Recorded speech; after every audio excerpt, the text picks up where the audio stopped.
আর আজকে জুমার দিন আমারে 2 রাকাত জুমার নামাজ পড়ার সুযোগ দে।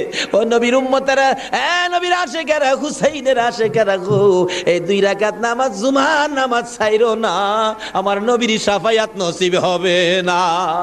রক্তে লাল হইয়া যদি হুসাইন 2 রাকাত জুমার নামাজ পড়তে পারে গো, আজকাল থেকে কথা দিতে হবে জীবনে কোনোদিন জুমার নামাজ ছাড়তে পারবা না। জুমার নামাজ আদায় করতে সময়টুকুন দিলে নামাজ শুরু করে দিলেন, রুকু সিজদার কাজ শেষ করে তাশাহুদে বসে সালাম ফিরানের আগ পর্যন্ত কাছাকাছি বসে বসে এই যদি সৈন্যরা নামাজের ভিতরে প্রত্যক্ষদর্শীরা বলেন এক একটা করে তীর মারে হুসাইনের গায়ে।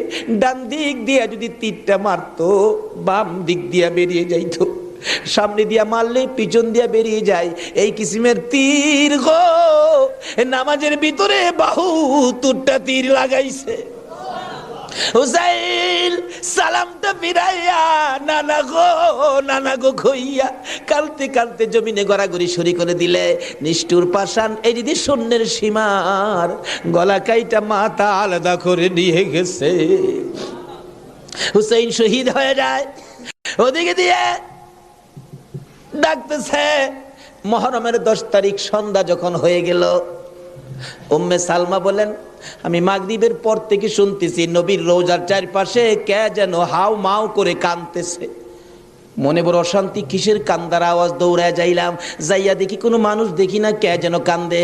এসারের নামাজ পড়ে আমি উম্মে সালমা ঘুমের ঘরে ঘুমিয়ে গেলাম। এমন সময় দেখি আল্লাহর বন্ধু কাঁদতে কাঁদতে কোত্থেকে যেন আসতেছে। কাছাকাছি আসার পরে দেখি আবার রাসূলের গায়ে রক্ত মাখা মাটি দেখা।